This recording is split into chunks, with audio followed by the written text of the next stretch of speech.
What is the line between an ordinary man and an improbable miracle on the battlefield? That's the question that hammers in your head when you witness the scene that opens this story, a scene that, by itself, would be worth an entire film. The sky is grey, heavy, laden with smoke and dust. The smell of burnt oil fills the air, and the metallic sound of tracks crushing the ground grows louder, as if the earth itself were fleeing. The tiger.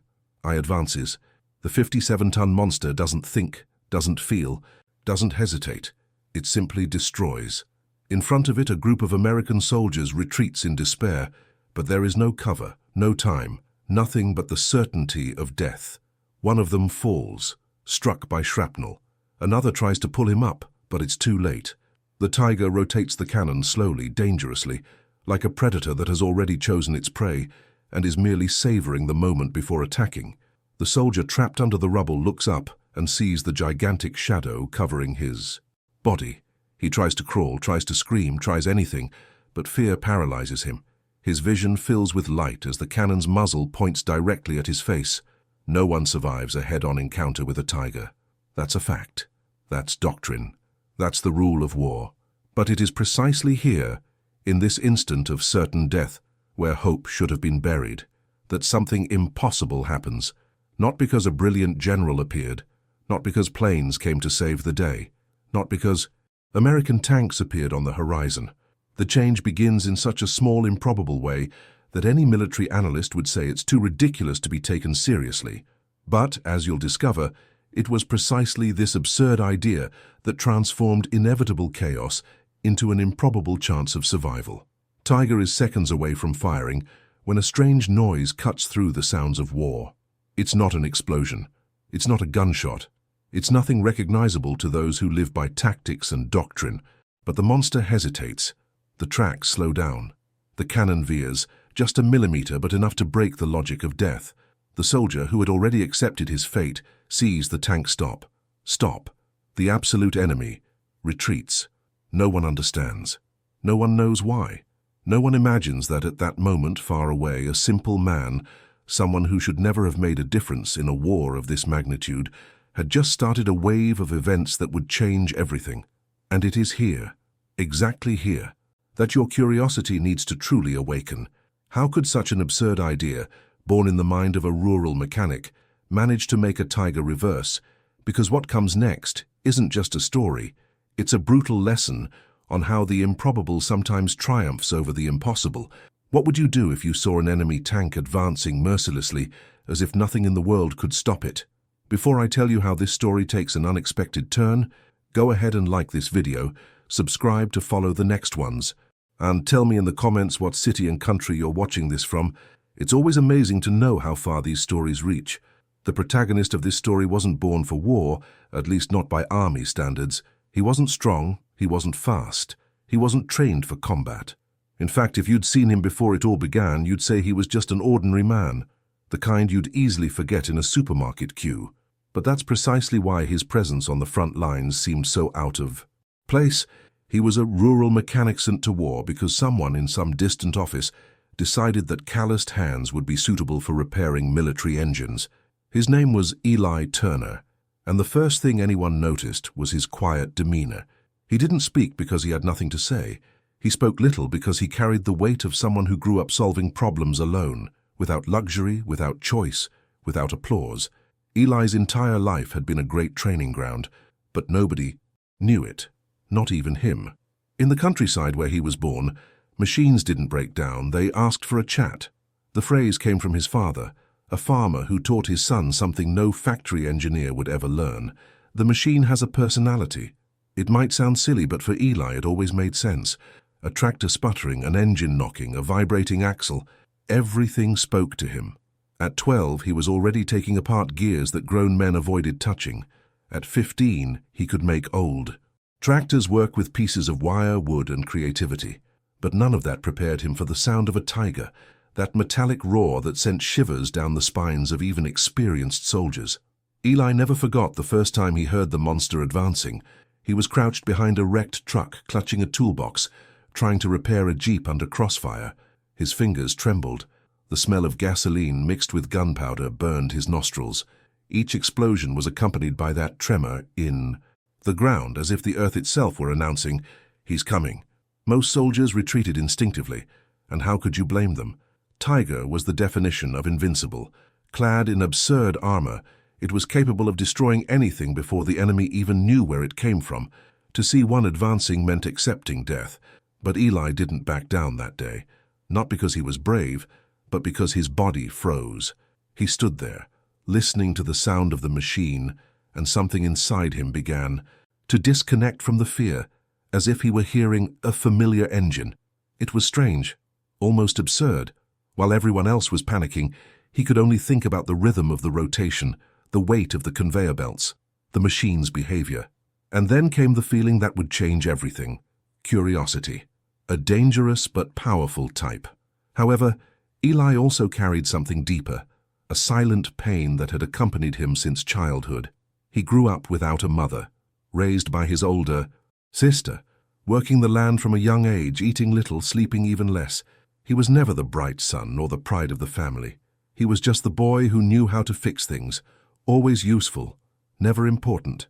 And now there, amidst the snow and the smell of death, he didn't know he was about to discover that greatness sometimes emerges from unlikely places, hidden for years, until life decides to reveal it. The first time the tiger passed so close that the ground cracked beneath his knees, Eli felt two things he would never admit aloud. He was terrified, but he was fascinated. How can someone feel fear and fascination at the same time? It was simple. While soldiers saw a monster, Eli saw a machine so perfect, so imposing, that it challenged him to understand it. And this instinct to comprehend the impossible is what separates ordinary men from hidden geniuses. In the following days, Eli began to observe every detail of the enemy tanks. From a distance of course, he wasn't crazy, but he studied their movement patterns, the speed at which the turrets rotated, the moments when they slowed down. He noticed how the tiger always hesitated when entering uneven terrain, how it seemed to tire when the engine overheated, and even how the noise changed when the tracks carried a lot of dirt. The soldiers thought he was losing his mind. "Turner, you're staring death too closely," they said. "If things continue like this, it'll turn into tiger barbecue." Eli only gave a half smile and continued watching. But beneath that strange behavior lay an even greater war, the internal war. Eli was grappling with an overwhelming feeling, that of being useless. He did repair engines, yes, but he never gained recognition. He never held a rifle that truly made a difference. He felt small, out of place, as if the war was too big, and he irrelevant. Until one day, while adjusting the carburetor of a destroyed truck, he heard the desperate cries of soldiers begging for retreat. Tiger was coming again, and this time there was no escape. The smoke from the explosions covered everything like a blanket of despair. The sound of the tracks was muffled, but unmistakable. The world seemed to shrink as the monster approached. And it was there, in that absolute chaos, that something inside him changed forever. Eli dropped the wrench on the ground, lifted his grease-covered face, and saw through the smoke the immense shape of the tiger emerging like a living shadow. And instead of running, instead of praying, instead of closing his eyes, he thought, a thought that made no sense to any normal person, but made perfect sense to a man who had spent his entire life listening to machines. If it's a machine, then it can be fooled. Eli's heart seemed to beat to the rhythm of the enemy's engine. He felt fear, of course. The fear was as real as the earth trembling beneath his feet. But along with the fear came an unsettling, almost arrogant certainty. He knew something that nobody else knew. And it's at this point in the story that you begin to understand who Eli really was. Not just a mechanic, not just a simple man, but someone with such a rare, unique ability that the entire war was unprepared for what was about to happen. Because on that day, at that moment, on that battlefield filled with the roar of the tiger, Eli Turner realized that the difference between dying like any other soldier and changing the course of a war lay in seeing what no one else could see, and the idea he had, so absurd, so improbable, was about to be born. Eli Turner wasn't the kind of man who drew attention when he entered a room. He didn't have the posture of a soldier, the commanding voice, the presence of a hero. He was a thin man with slumped shoulders, a sunburnt face, and hands so calloused they looked like stone. A quick glance would say he was just another young man forcibly taken from a simple life and thrown into the greatest conflict in history. But in truth, Eli was made of something rare, something that only reveals itself when the world is crumbling. He grew up on a poor farm, surrounded by seemingly endless fields. There was no luxury, no rest, no childhood. There were only chores, planting, harvesting, carrying, mending, living off the little, surviving on the bare minimum.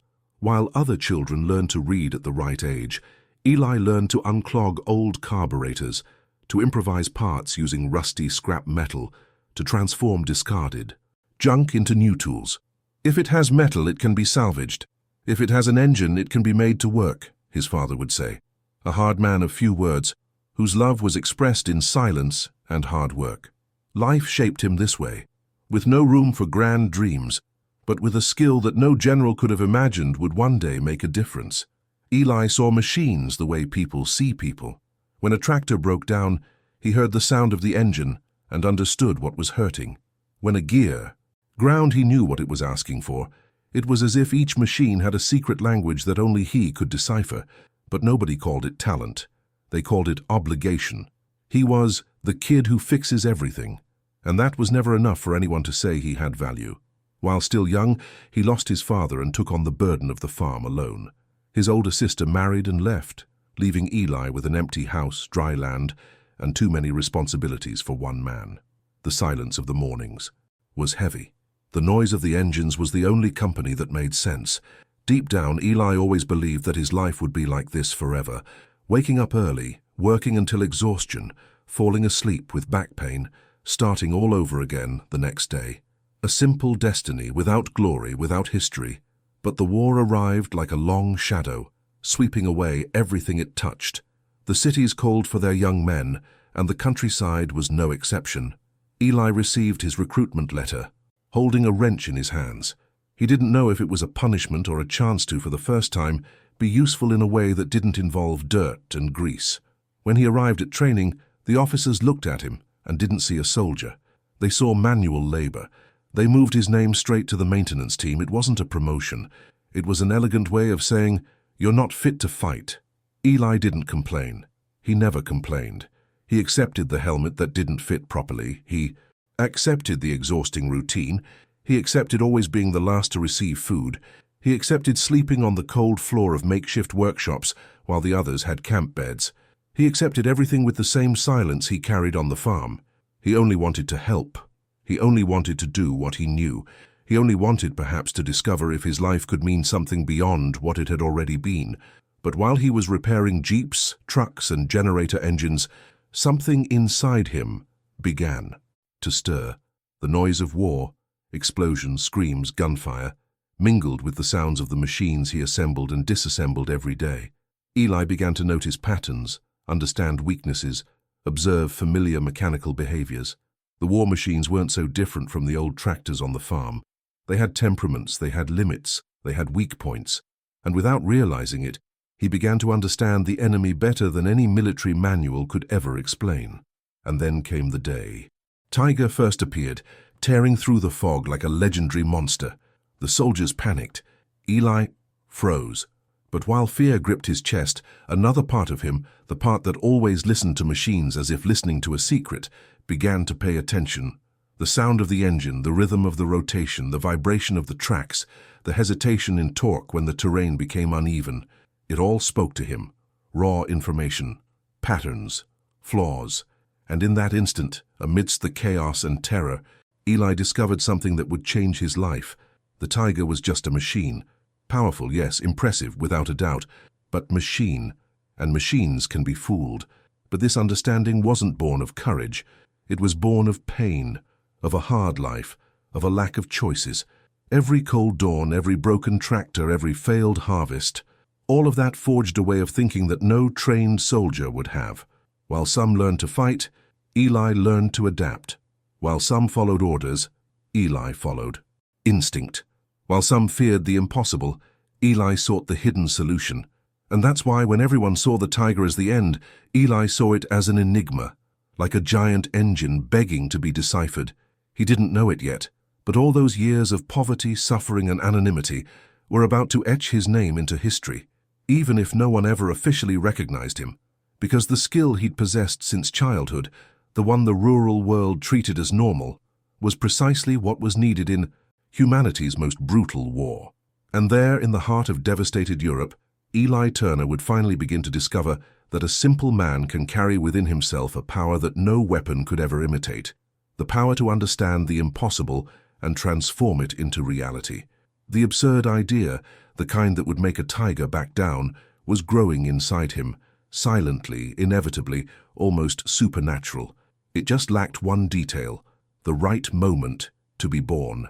The trick was born not as a brilliant plan, but as stubborn desperation. After weeks of hearing the roar of the tigers and seeing good men become nothing more than numbers in cold reports, Eli began to nurture a silent obsession. If no one could stop that monster by force, then perhaps the only way was to tamper with what no manual taught, the fear of those inside.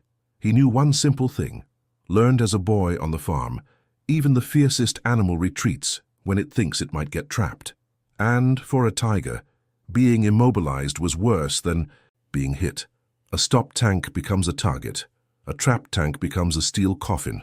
The absurd idea came to him one early morning, drenched in mud and smoke. Eli was under a half-destroyed truck, trying to revive a makeshift winch, when he heard again, in the distance, that sound he could already recognize with his eyes closed. The tiger. The same heavy roar, the same deep vibration, the same silent command of retreat or die. A group of soldiers ran past, shouting disjointed orders. One of them kicked a reel of steel cable that rolled to Eli's foot. He looked at the cable, looked at the winch, looked at the field ahead, a narrow stretch of terrain through which the tiger would surely have to pass if it wanted to advance. And in that instant, everything fell into place like cogs in a machine. If I can't get through the armor, I can mess with his legs, he thought. It didn't make sense to anyone, but it made sense to a mechanic. He pulled the heavy cable forcefully, feeling the cold. Metal cut his palm. He attached one end to the winch hook of the damaged truck, which he himself had been trying to revive for days, and began to stretch the other end along the ground, crawling in the mud, soiling his face, trembling more from adrenaline than from cold. The plan was so idiotic, it would have made any officer laugh. Run a steel cable through the tiger's path, stretch it, position it, and at the right moment, pull with all your might. Not to bring the tank down, not to blow it. Up. That would be fantasy. What Eli wanted was something else, to cause a sharp jolt, an absurd metallic noise, to make the entire hull vibrate in a way that none of the men inside could ignore, to make it seem like they had entered an invisible minefield. As he dragged the cable, his heart pounded in his chest as if he wanted to escape first. Each step Tiger took made the ground tremble more. The sound grew louder, closer, more aggressive. It was like hearing death approaching in slow motion. Every now and then, a flash of artillery illuminated the scene, showing for fractions of a second the monstrous silhouette of the enemy tank outlined against the smoke. Eli could feel his instinct screaming to abandon everything and run, but another instinct, the same one that made him stay up late to find out why a tractor only broke down in the cold, compelled him to continue. He stretched the cable to the point where he calculated the tiger would have to pass. It wasn't math, it was intuition. The kind of thing someone who learned to measure distance with their eyes, without a ruler, on the dry farmland did. He stuck the coil between stones, covered the metal with dirt and debris so it wouldn't shine too brightly under any light. Then he crawled back to the truck with the winch, feeling every muscle burn, every breath falter. Tiger was already dangerously close. Now there was no more time for doubt. Either it would work, or he would be crushed along with the idea. Deep down, Eli knew. This wasn't a perfect trap. He had no spare explosives, no engineers, no time. He only had a cable, a nearly dead winch, and an absurd intuition. But that's precisely what made the idea seem too ridiculous to work, and, at the same time, perfect for that moment. No one had ever trained to deal with a frightened tiger. That word didn't even exist in the military vocabulary when talking about it, and that was where the loophole lay.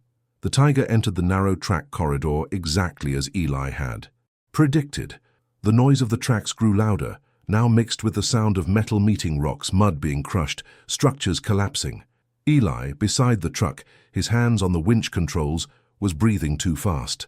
The taut cable was slack, just resting on the ground. He needed the right moment. 1 second too early, and the tank might not even feel it. 1 second too late, and he would already be on top of it. When the Tiger's gigantic shadow passed the mental mark Eli had made, he engaged. The winch with everything he had. The engine sputtered, protested, almost died, but it pulled. The steel cable leaped from the ground like an enraged snake, taut under tons of force. It snagged on the underside of the tank, scraping violently against the tracks. The sound that followed was not of war. It wasn't an explosion, it wasn't gunfire. It was a piercing metallic scream, a terrible effect of steel against steel, amplified by the Tiger's hull as if someone had struck a giant hammer inside a bell. The entire tank vibrated. Inside, the German soldiers felt the dry impact, the sudden tremor, the noise unlike anything they knew. For them, there was no cable, no winch, no American mechanic pulling line from the other side. There was only the feeling that they had stepped on something they shouldn't have.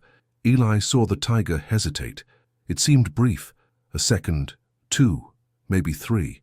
But on the battlefield, that tiny lapse in a monster's behavior is already a victory. The tracks slowed. The turret spun, as if the crew were trying to understand what invisible threat had struck them. The cable remained stuck, vibrating, scratching, producing that horrible sound of stressed metal. The driver probably felt the most primal fear of any tank crew member. If we get stuck here, we're dead. It was at this moment that military doctrine lost out to human instinct. Tiger retreated. Not too far, not too far, not defeated. But he retreated, 1 step back.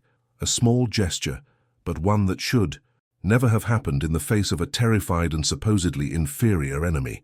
To the American soldiers watching, it was an inexplicable technical miracle. For Eli, it was living proof that the absurd idea had worked. He didn't need to destroy the Tiger. He just needed to convince the men inside that that piece of land was cursed. That night, when the noise of battle subsided and the cold returned as the greatest enemy, Eli sat beside the winch, staring at the worn cable.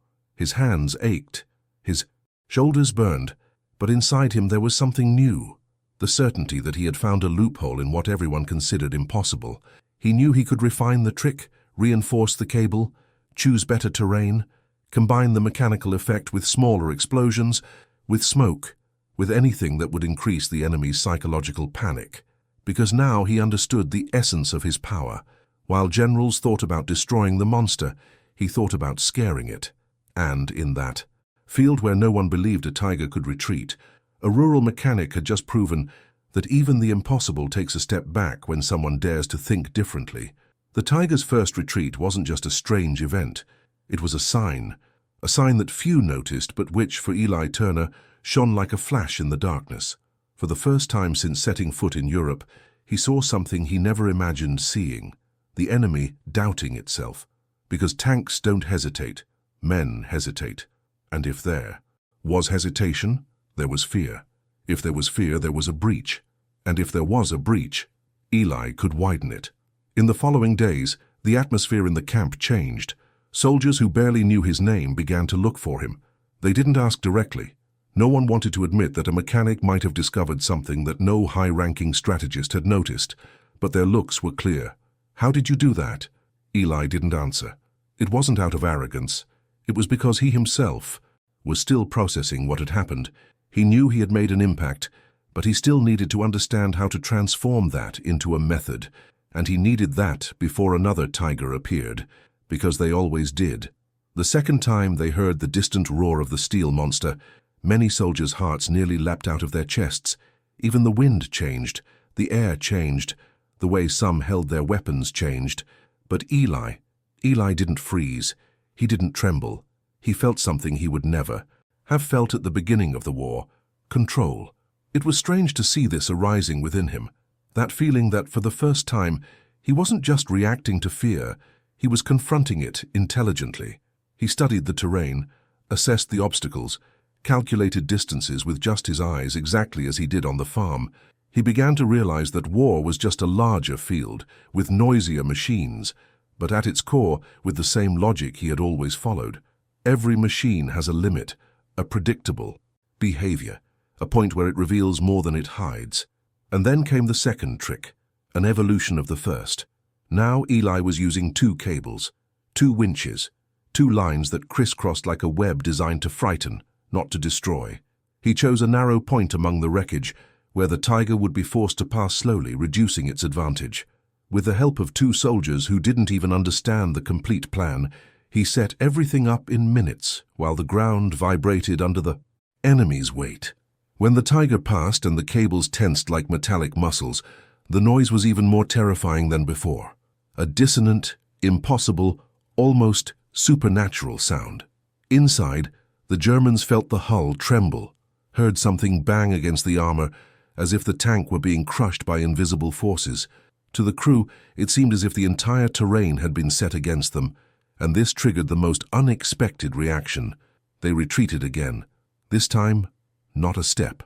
2, 3. The tank turned abruptly, as if fleeing from something it didn't understand. That's when the rumors started, and nothing is more powerful on a battlefield than rumor, especially among soldiers. Suddenly, muffled comments emerged in various languages. There's an American who makes the Tigers retreat.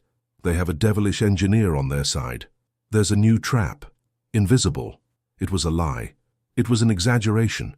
It was the desperate imagination of someone trying to survive. But the fact is, the psychological terror was already in place. For the first time, German soldiers began to act differently when they saw narrow terrain, a pile of wreckage, or any place where the tiger could be vulnerable. They began to hesitate. They began to retreat when they thought they should advance. They began to hear strange noises that they had never paid attention to before. Eli had done something that no entire battalion had ever managed to do, to mess with the enemy's mind. The Americans realized it. The officers began to observe him. Eli, who had always felt small, almost invisible, began to carry on his shoulders a burden he never asked for: expectation. And when the third tiger appeared, huge, noisy, charging angrily as if it wanted to prove something, Eli didn't have time to think, didn't have time to set up a complex trap. He improvised. He threw metal crates in its path, strategically positioned a semi-destroyed truck, scattered tools on the ground as if that could make any difference. But he did. When the tiger hit the stack of crates and produced that stressed metal creak, the German crew interpreted it exactly as Eli needed. That wasn't a crate. That was a threat. That was a trap. That was the same unknown effect that had already made other tigers retreat. And the third tiger, Reku, 3 retreats, 3 different German teams, 3 moments in which military logic was destroyed by something as simple as fear. Eli began to be called the ghost of the tigers, not because he appeared out of nowhere, but because nobody understood how a skinny mechanic covered in grease, with deep dark circles under his eyes and calloused hands, could make the impossible happen. But inside him, none of that seemed heroic. He could feel the weight. I felt the responsibility. I felt exhausted. He felt that each trick that worked put even more pressure on his shoulders. And with each victory, a dark thought grew in the background. Now they're going to come after me. And he was absolutely right, because psychological terror works both ways, and if the enemy had begun to fear Eli, so their next step would be to try to eliminate it at all costs. Eli Turner's rise was not all glory. It was an omen. It was the silence before the storm. It was the kind of fame that doesn't bring medals, it brings hunters. The rural mechanic had become such a big, unexpected, absurd problem that the Germans were already preparing something to deal with him, and when they came, they would not come with hesitation. They would come with everything. Eli simply didn't know how close he was to the worst moment of his life. The great hunt had begun. After so many inexplicable setbacks, German intelligence finally concluded that there was a single person responsible for it, a man, a ghost, an anomaly. And when they discovered that it wasn't an engineer, nor an officer, nor a trained saboteur, but a rural mechanic, the humiliation turned to rage. They were going to wipe it out, not just to eliminate the threat, but to restore the wounded pride of an army that would never admit that a Tiger tank had retreated because of a steel cable and an improvised mind. The offensive came at dawn. Eli barely had time to wake up when the sky exploded in red flashes. Heavy artillery.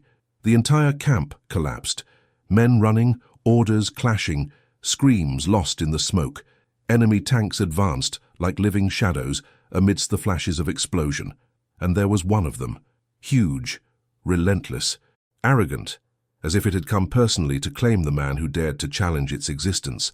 Eli ran, not because he was cowardly, but because he knew he couldn't die there, not before trying one last time. He stumbled over potholes, slipped in the mud, fell twice and got up 3 times.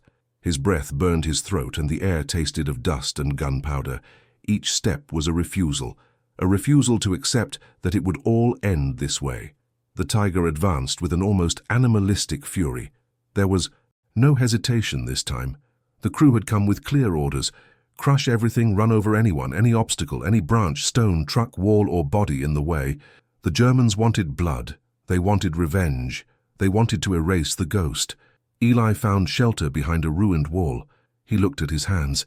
They were trembling. He had no cable, no winch.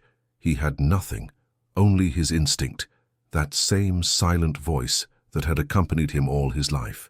And that voice said only one thing: use what you have. What did he have?